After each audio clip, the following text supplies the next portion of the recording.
भालचंद्र गणेश की चमत्कारी कथा। संकट हरण करने वाला व्रत। सकट चौथ व्रत महिमा। यदि आप जीवन के कष्टों से मुक्ति चाहते हैं और सुख समृद्धि की कामना रखते हैं तो ये कथा अवश्य सुनें। पूरी जानकारी के लिए वीडियो को अंत तक देखें और श्री गणेश जी की कृपा प्राप्त करें। भविष्य पुराण में कहा गया है कि जब मन संकटों से घिरा महसूस करे तो गणेश चतुर्थी का व्रत करें। इससे कष्ट दूर होते हैं और धर्म, अर्थ, मोक्ष, विद्या, धन व आरोग्य की प्राप्ति होती है। ऋषि शर्मा ब्राह्मण की कथा।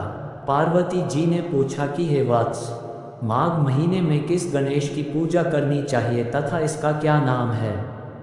उस दिन पूजन में किस वस्तु का नैवेद्य अर्पित करना चाहिए और क्या आहार ग्रहण करना चाहिए, इसे आप सविस्तार बतलाए। गणेश जी ने कहा कि हे माता, माघ में भालचंद्र नामक गणेश की पूजा करनी चाहिए। इनका पूजन षोडशोपचार विधि से करना चाहिए। हे माता पार्वती, इस दिन तिल के 10 लड्डू बना लें, 5 लड्डू देवता चढ़ावे और शेष 5 ब्राह्मण को दान दे देवें। ब्राह्मण की पूजा भक्तिपूर्वक करके उन्हें दक्षिणा देने के बाद उन 5 लड्डुओं को उन्हें प्रदान कर दें। हे देवी, तिल के 10 लड्डुओं का स्वयं आहार करें। इस संबंध में मैं आपको राजा हरिश्चंद्र का वृतांत सुनाता हूँ। सतयुग में हरिश्चंद्र नामक एक प्रतापी राजा हुए थे। वे सरल स्वभाव के एक सत्यनिष्ठ राजा थे। हे देवी, उनके शासन काल में अधर्म नाम की कोई वस्तु नहीं थी। उनके राज्य में कोई अपाहिज, दरिद्र या दुखी नहीं था। सभी लोग आदि व्याधि से रहित एवं दीर्घायु होते थे। उन्हीं के राज्य में एक ऋषि शर्मा नामक तपस्वी ब्राह्मण रहते थे। एक पुत्र प्राप्ति के बाद वे स्वर्गवासी हो गए। पुत्र का भरण पोषण उनकी पत्नी करने लगी। वह विधवा ब्राह्मणी भिक्षाटन के द्वारा पुत्र का पालन पोषण करती थी। उस ब्राह्मणी ने माघ मास की संकटा चतुर्थी का व्रत किया। वह पतिव्रता ब्राह्मणी गोबर से गणेश जी की प्रतिमा बनाकर सदैव पूजन किया करती थी। हे पार्वती, भिक्षाटन के द्वारा ही उसने पूर्वोक्त रीति से तिल के 10 लड्डू बनाए। इसी बीच उसका पुत्र गणेश जी की मूर्ति अपने गले में बांधकर स्वेच्छा से खेलने के लिए बाहर चला गया। तब एक नर पिशाच कुम्हार ने उस ब्राह्मणी के 5 वर्षीय बालक को जबरन पकड़कर अपने आवा में छोड़कर मिट्टी के बर्तनों को पकाने के लिए उसमें आग लगा दी। इधर उसकी माता अपने बच्चों को ढूंढने लगी। उसे न पाकर वह बड़ी व्याकुल हुई। वह ब्राह्मणी विलाप करती हुई गणेश जी की प्रार्थना करने लगी। हे गणेश जी, आप इस दुखिनी की रक्षा कीजिए। मैं पुत्र के वियोग में व्यथित हूँ, आप मेरी रक्षा कीजिए। वह ब्राह्मणी इसी प्रकार आधी रात तक विलाप करती रही। प्रातःकाल होने पर कुम्हार अपने पके हुए बर्तनों को देखने के लिए आया। जब उसने आँख खोल के देखा तो उसमें जान भर पानी जमा हुआ पाया और इससे भी अधिक आश्चर्य उसे जब हुआ कि उसमें बैठे एक खेलते हुए बालक को देखा। ऐसी अद्भुत घटना देखकर वह भयवश कांपने लगा और इस बात की सूचना उसने राज दरबार में दी। उसने राज्य सभा में अपने कुकृत्य का वर्णन किया। कुम्हार ने कहा, हे महाराज हरिश्चंद्र, मैं अपने दुष्कर्म के लिए वध योग्य हूँ। उसने आगे कहा, हे महाराज, कन्या के विवाह के लिए मैंने कई बार मिट्टी के बर्तन पकाने के लिए आवा लगाया, परंतु मेरे बर्तन कभी नहीं पके और सदैव कच्चे रह गए। तब मैंने भयभीत होकर एक तांत्रिक से इसका कारण पूछा। उसने कहा कि चुपचाप किसी लड़के की तुम बलि चढ़ा दो, तुम्हारा आवा पाक जाएगा। मैंने सोचा कि मैं किसके बालक की बलि दूं? जिसके बालक की बलि दूंगा वह मुझे क्यों कर जीवित छोड़ेगा। इसी भय से, हे महाराज, मैंने दृढ़ निश्चय किया कि इसे ही बैठाकर आग लगा दूंगा। मैंने अपनी पत्नी से परामर्श किया कि ऋषि शर्मा ब्राह्मण मृत हो गए हैं। उनकी विधवा पत्नी भीख मांगकर अपना गुजारा करती है। अरे, वह लड़के को लेकर क्या करेगी? मैं यदि उसके पुत्र की बलि दे दूं तो मेरे बर्तन पक जाएंगे। मैं इस जघन्य कर्म को करके रात में निश्चिंत होकर सो गया। प्रातः जब मैंने आँख खोलकर देखा तो क्या देखता हूँ कि उस लड़के को मैंने जिस स्थिति में बैठा गया था वह उसी तरह निर्भय भाव से बैठा है और उसमें जान भर पानी भरा हुआ है। इस भयावह दृश्य से मैं कांप उठा और इसकी सूचना देने आपके पास आया हूँ। कुम्हार की बात सुनकर राजा बहुत ही विस्मित हुए और उस लड़के को देखने आए।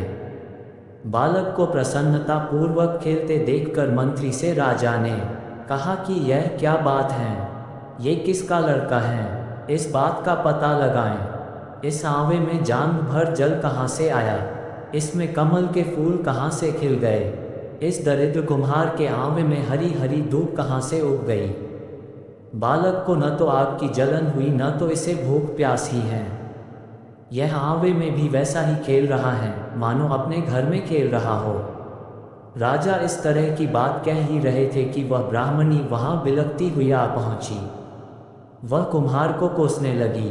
जिस प्रकार गाय अपने बछड़े रंभाती है, ठीक वही अवस्था उस बुढ़िया की थी। वह बुढ़िया बालक को गोद में लेकर प्यार करने लगी और कांपती हुई राजा के सामने बैठ गई। राजा हरिश्चंद्र ने पूछा कि हे ब्राह्मणी, इस बालक के न जलने का क्या कारण है? क्या तू कोई जादू जानती है अथवा तूने कोई धर्माचरण किया है जिसके कारण बच्चे को आंच तक नहीं आई? राजा की बात सुनकर ब्राह्मणी ने कहा कि हे महाराज, मैं कोई जादू नहीं जानती और न तो कोई धर्माचरण, तपस्या, योगदान आदि की प्रक्रिया ही जानती हूँ। हे राजन, मैं तो संकटनाशक गणेश चतुर्थी का व्रत करती हूँ। उसी व्रत के से मेरा पुत्र जीता जागता बचा है। राजा ने संपूर्ण नगरवासियों को गणेश जी का व्रत करने का आदेश दिया। इस आश्चर्यजनक घटना के कारण सभी लोग उस दिन से प्रत्येक मास की गणेश चतुर्थी का व्रत करने लगे। इस व्रत के प्रभाव से ब्राह्मणी ने अपने पुत्र के जीवन को पुनः पाया था। इतना कहने के बाद श्री कृष्ण ने कहा कि हे युधिष्ठिर, आप भी इस सर्वोत्तम व्रत को कीजिए। इस व्रत के प्रभाव से आपकी सभी कामनाएं पूर्ण होगी। आप मित्रों, पुत्रों और पौत्रों को सुख देने वाले साम्राज्य को प्राप्त करेंगे। हे महाराज, जो लोग इस व्रत को करेंगे उन्हें पूर्ण सफलता मिलेगी। भगवान कृष्ण की बात से युधिष्ठिर बहुत प्रसन्न हुए और माघ कृष्ण गणेश चतुर्थी का व्रत करके निष्कंटक राज्य भोगने लगे। भालचंद्र गणेश की पूजा सकट चौथ को की जाती है। प्रातः काल नित्य क्रम से निवृत्त होकर षोडशोपचार विधि से गणेश जी की पूजा करें।